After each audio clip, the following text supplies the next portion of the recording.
2024년 신년 예배 때 마가복음을 본문으로 해서 설교를 했습니다. 그때 설교 제목이 혹시 무엇인지 기억하시는 분이 계신가요? 설교 제목이 중요한 것과 더 중요한 것이었습니다. 그때 신년 예배의 본문을 마가복음으로 선택한 이유는 2024년 한 해 동안 마가복음의 기적 이야기를 살펴보면 좋겠다는 생각 때문이었습니다. 그러나 여러 가지 문제로 인해서 연초에 마가복음의 본문을 보지 못했죠. 본문을 정하고 본문 묵상을 시작하려고 했는데 다른 여러 가지 이유들 때문에 하지 못하면서 대신 성경 전체에서 몇 개의 개별 본문들을 살펴보았습니다. 전반기에는 제가 강해를 하지 않고 각각의 본문들을 보았는데, 그리고 나서 야고보서를 보았고 9월부터 시작해서 마가복음의 기적 이야기를 살펴볼 수가 있었습니다. 그래서 이제 올해 처음을 마가복음으로 시작했기에 마지막도 마가복음으로 마무리하면 좋겠다. 마가복음의 기적 이야기로 시작했으니 이제 기적 이야기로 마무리하면 좋겠다라는 생각으로 오늘 마지막 주일에 마가복음의 기적 이야기를 살펴보려고 합니다. 자, 오늘 본문에 나오는 이 기적 이야기는 마가복음에 나오는 마지막 기적 이야기입니다. 여러분, 기적하면 어떤 것이 떠오르십니까? 누구는 기적을 경험했다더라. 누구는 기적을 삶의 현장에서 자주 경험한다더라. 그런데 나는 왜 기적을 경험하지 못하지? 이런 생각을 할 때가 참 많죠. 멀리 있는 것처럼 느껴지는 게 이제 기적인데, 그러나 꼭 한 번쯤은 경험해보고 싶은 것, 이게 이제 기적이죠. 우리는 분명 기적을 기대하고 있고 그것이 내 인생에서 한 번쯤은 일어나기를 소망하면서 살아갑니다.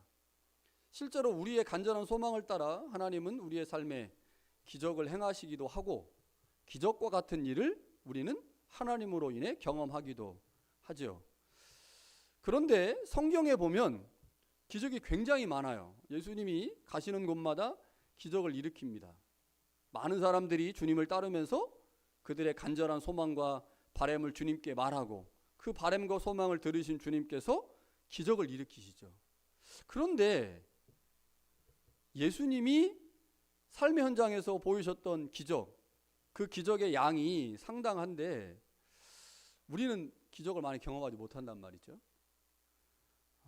기적 분명히 좋은 것이죠. 기적을 경험하면 우리의 신앙이 더 좋아질 것 같죠.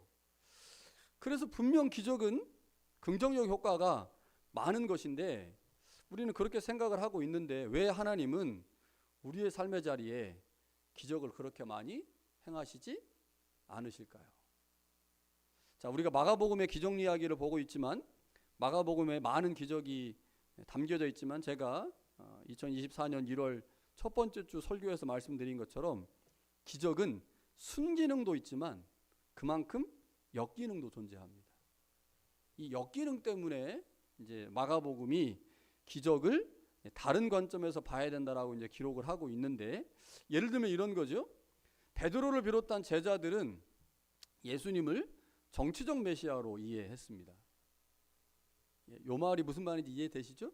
예수님을 정치적 메시아로 이해했어요. 무슨 말이냐? 예수님이 예루살렘에 올라가시면 예수님이 왕이 될 것이다.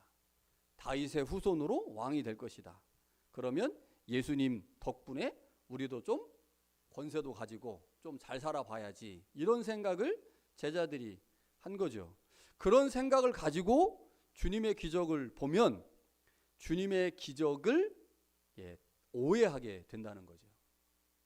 그러니까 주님이 왕이라고 하는, 그러니까 주님이 왕이시다, 왕이 될 것이다, 주님은 왕이 되어야 한다라는 생각을 가지고 주님의 기적을 보면 주님이 기적을 행하면 행할수록 제자들은 주님을 더 강력한 왕, 정치적 메시아로 생각하게 된다는 거죠. 이게 기적이 가지고 있는 역기능입니다. 그 잘못된 메시아관, 주님을 고난의 메시아, 순환의 메시아가 아닌 정치적 메시아라고 이해하고 그 정치적 메시아라고 하는 생각을 버리지 않은 상태에서 주님의 기적을 보면 잘못된 메시아관과 기적이 결합하면서 주님을 고난의 메시아가 아닌 정치적이고 왕적인 메시아로만 인식하게 만든다는 거죠. 이게 마가복음에서 기적을 설명하고 있는 방식입니다. 그러니까 제자들이 예수님에 대한 잘못된 이해와 잘못된 지식을 갖고 있었고, 그것이 기적과 결합되면서 예수님의 고난의 메시아의 모습을 제자들이 생각하지 못하게 됐고, 그래서 예수님이 나는 고난받아야 된다, 나는 죽어야 된다라고 말할 때마다 제자들은 화를 냈죠. 그리고 마지막에 예수님이 힘없이 고난의 메시아로 십자가에서 돌아가실 때 제자들은 모두 도망했습니다.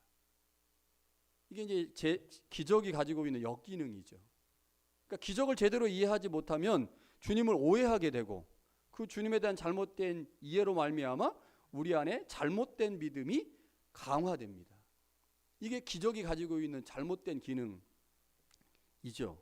우리가 주님을 믿으면서 당하는 고난보다 주님께서 우리를 위해서 행하실 기적에 집중하다 보면 십자가는 설 자리가 없습니다. 그러니까 주님의 십자가가 고난인데, 그 고난이 우리의 삶의 자리에, 우리의 신앙의 중심이 되어야 하는데, 기적에 너무 집중하다 보면 주님의 십자가가 설 자리가 없고 우리가 주님을 믿는 이유가 달라지게 되는 거죠.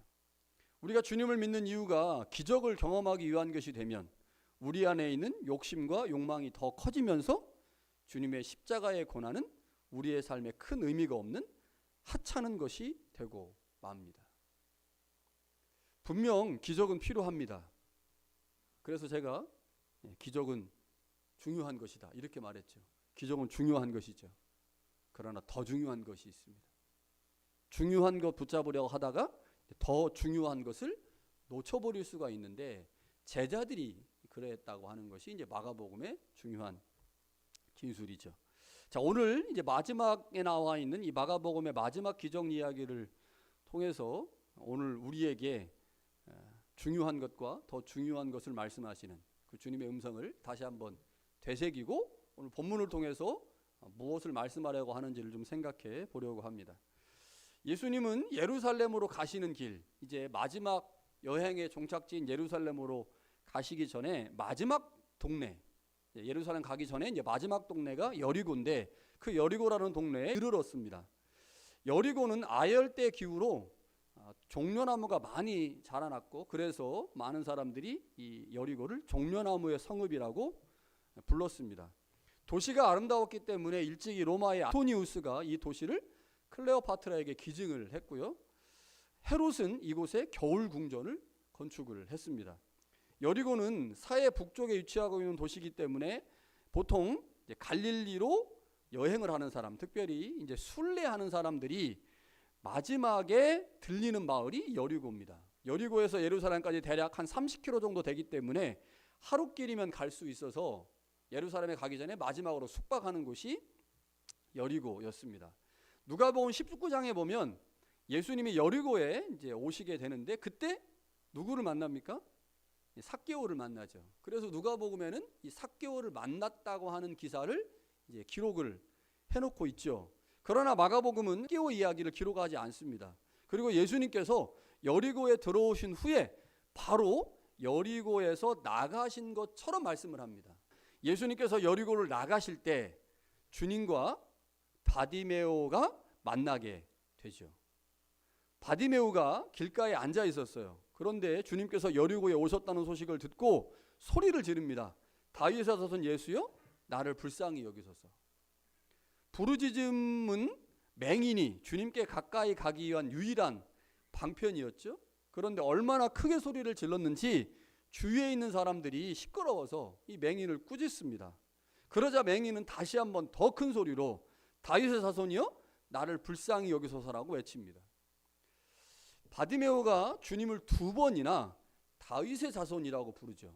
이 다윗의 자손이라고 하는 칭호는 매우 의미심장한데, 유대인들이 메시아를 가리킬 때 그 의미가 다윗의 자손입니다. 그러니까 이제 메시아, 그리스도는 이제 왕적인 존재잖아요. 그 왕적인 존재가 누구냐? 다윗의 후손이거든요. 그래서 사람들이 예수님을 그리스도 혹은 메시아라고 부를 때 또 다르게 부르는 칭호가 다윗의 자손인데, 이 바디메오 맹인이 예수님을 2번이나 다윗의 자손이라고 부르는 거죠. 아무것도 볼 수 없는 맹인이 지금 주님을 메시아로 인식하고 있습니다. 맹인의 부르짖음을 들으신 주님께서 무리와 달리 그 맹인을 부르시죠. 주님의 부르심을 받은 맹인이 자신의 겉옷을 벗어 던지고 벌떡 일어나 주님께 옵니다. 주님이 맹인에게 묻죠. 무엇 해주기를 원하느냐? 네 소원이 무엇이냐? 라고 물으니까 맹인은 조금도 주저하지 않고 자신의 소원을 말합니다. 선생님, 보고 싶습니다. 보고 싶습니다. 주님은 맹인의 믿음을 보시고 구원을 선포하시죠.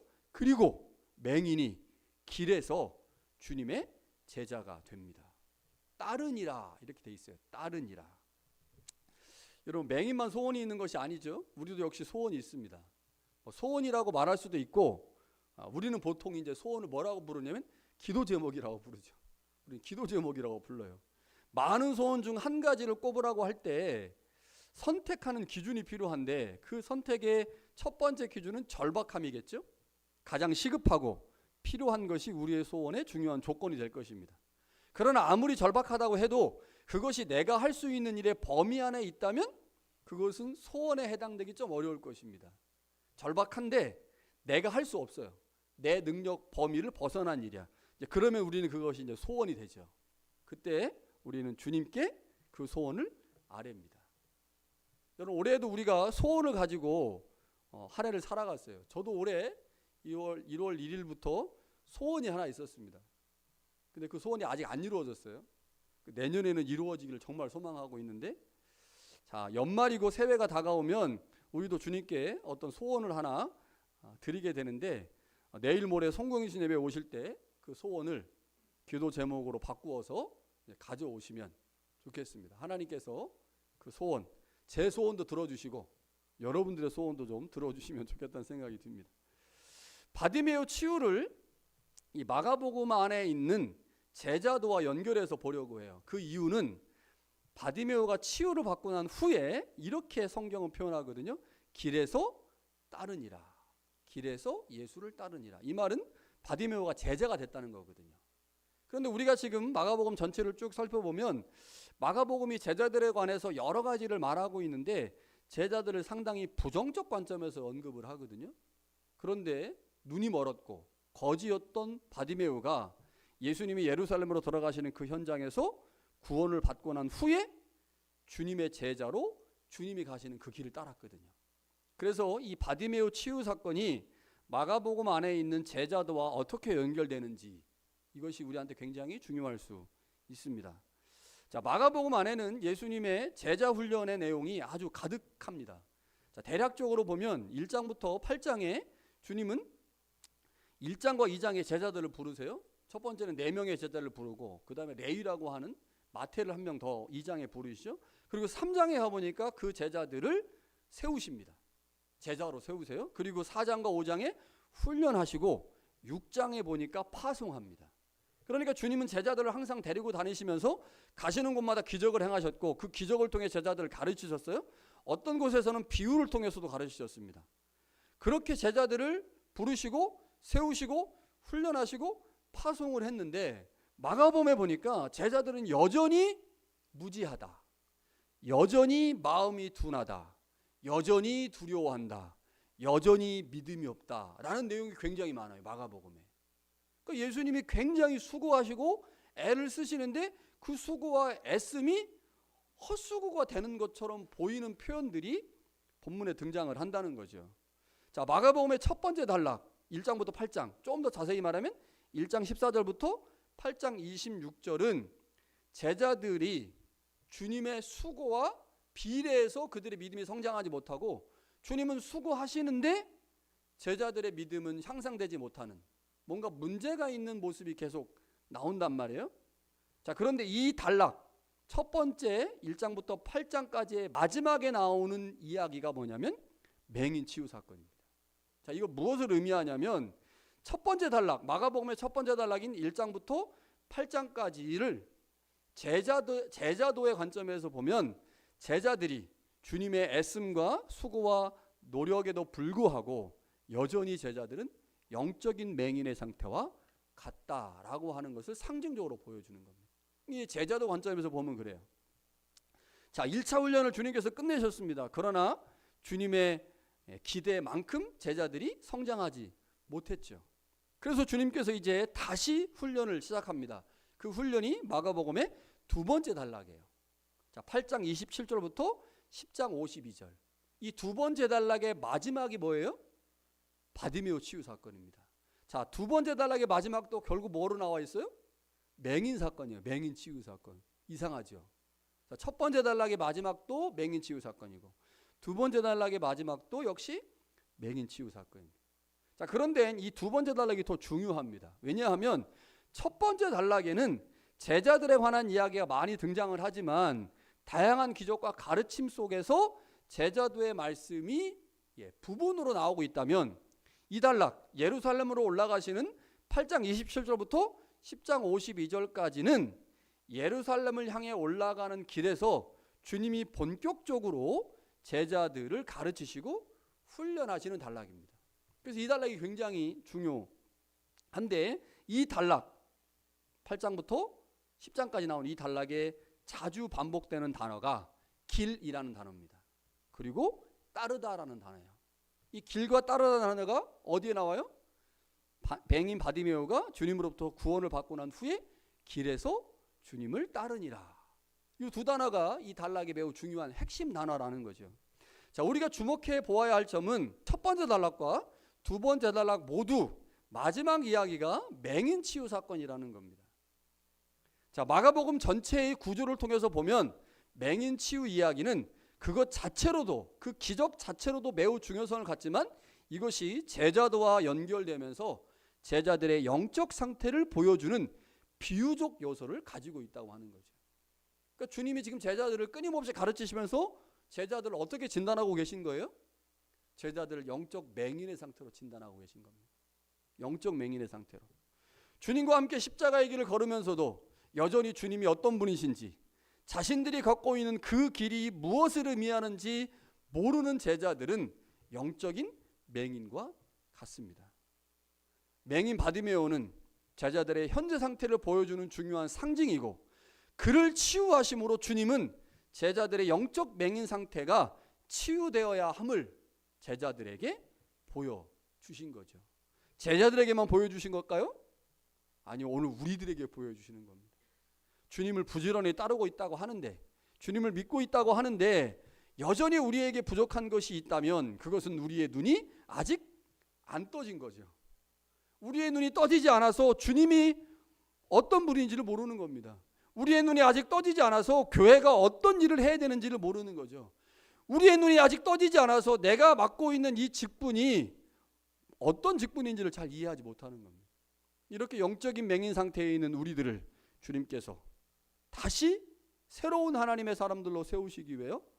마가복음의 첫 번째 단락 끝부분의 맹인 치유 사건을 두 번째 단락의 끝부분의 맹인 치유 사건을 통해서 우리의 눈이 떠져야 된다. 우리의 영적인 눈이 밝아져야 된다라고 지금 말씀하시죠. 왜 그렇게 예수님께서 열심히 제자들을 가르치시고 훈련시키고 있음에도 불구하고 그들의 눈이 가려져 있는지. 우리가 교회 생활을 10년, 20년, 30년 했는데 예배를 수없이 드렸고 하나님의 말씀을 수없이 반복해서 배우고 있음에도 불구하고 여전히 우리는 왜 이렇게 영적인 맹인 상태에 있을까? 교회가 도대체 뭐 하는 것인지, 내 직분이 어떤 것인지, 주님이 어떤 분이신지 왜 모르고 있는 것일까? 우리가 세상을 살면서 세상의 질서와 하나님 나라의 질서를 왜 구분하지 못하고 사는 것일까? 우리의 눈이 가려 있기 때문이죠. 근데 왜 우리의 눈이 지금 가려져 있냐 하는 거죠. 자, 이것을 우리가 8장, 9장, 10장을 통해서 알 수가 있습니다. 자, 예수님은 제자들에게 8장에 한 번, 9장에 한 번, 10장에 한 번 예루살렘에 올라가서 죽을 것이다 라고 말씀을 하죠. 특별히 마지막 10장에 보면 주님께서 마지막으로 예루살렘에 올라가신다고 말씀을 했는데 그때 제자들의 반응을 보니까 제자들의 눈이 확실히 가려져 있다는 사실을 알 수가 있고 제자들의 눈이 왜 가려져 있는지, 왜 영적인 눈이 가려져 있는지를 알 수가 있습니다. 세베대의 아들 야고보와 요한이 예수님께 요청을 합니다. 예수님께서 예루살렘에 올라가셔서 왕이 되시면 우리가 오른편 왼편에 앉으면 좋겠습니다. 주님이 왕 되실 때 제가 오른쪽, 내 동생은 왼쪽 그렇게 앉게 해주세요라고 요청을 합니다. 세베대의 아들인 야고보와 요한만 그 본문에 언급되지만 그들의 요청을 들은 나머지 10명의 제자들이 화를 내요. 화를 심하게 냅니다. 지들이 뭐길래? 왜 예수님 왕 되실 때 지들만 왼쪽 오른쪽 앉아? 우리도 앉아야 되는데? 라고 하면서 화를 내죠. 화내시는 걸 보니, 화내는 거 보니 제자들은 모두 예수님이 영광을 얻으실 때, 예루살렘에서 왕이 되실 때 한 자리씩 하고 싶었던 마음이 모두에게 있었던 것 같습니다. 그러니까 제자들은 예수님께서 섬김을 받으러 온 게 아니라 도리어 섬기고 많은 사람들을 위한 대속물로 자신을 내어주기 위해서 이 땅에 오셨고, 그것 때문에 예루살렘에 올라가시게 되는 건데 제자들은 그걸 모르는 거죠. 오직 자기 안에 있는 욕심과 욕망을 채우기 위해 예수님을 이용하려고 합니다. 이게 제자들의 모습이죠. 제자들 안에 있는 높아지고자 하는 마음, 남들 위해서 군림하고자 하는 마음, 그것이 그들의 눈을 가렸습니다. 여러분, 마음은 눈과 연결되어 있어요. 마음은 눈과 연결되어 있습니다. 우리가 어떤 마음을 가지고 있느냐에 따라서 어떤 사물이나 대상을 다르게 보거든요.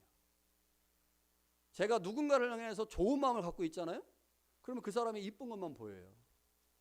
근데 마음이요, 누군가를 향해서 막 악한 마음을 품고 있고 미워하는 마음을 갖고 있고 이렇잖아요. 그러면 그 사람의 나쁜 행동만 보이거든요. 연결되어 있어요, 마음하고 눈은.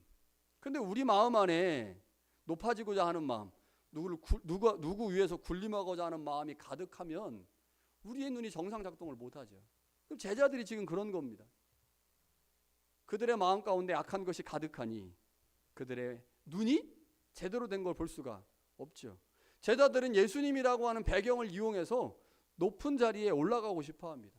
그 악한 마음이 영적인 눈을 가려 제자들은 주님의 존재를 제대로 볼 수 없었죠.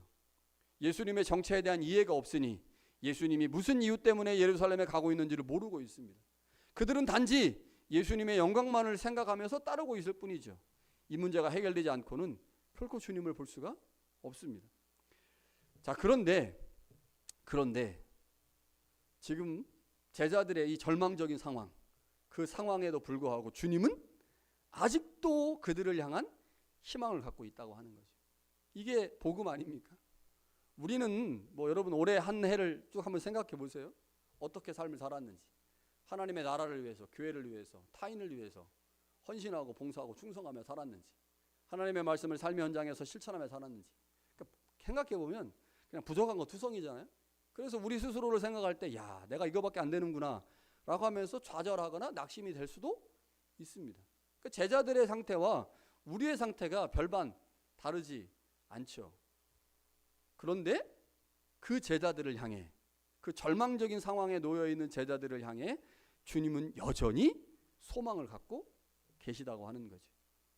주님은 맹인을 치유하면서 제자들을 생각하셨을 것입니다. 맹인 치유하면서 이 맹인의 눈이 띄어질 때 이 기적을 보고 있는 내 제자들의 눈도 띄어지면 좋겠다.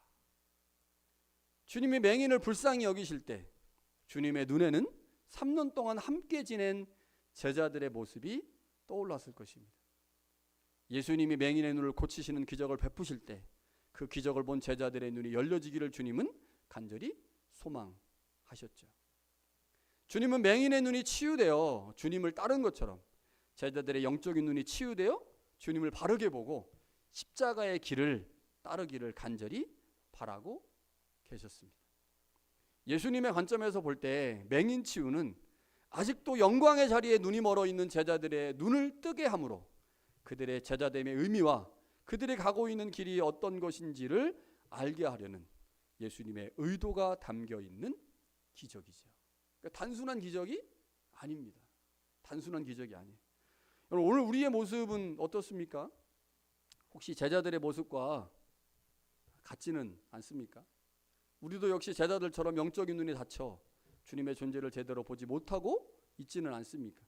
지금 나에게 주님은 나의 유익과 더 나은 삶을 위한 하나의 방편이나 도구에 불과한 것은 아닙니까?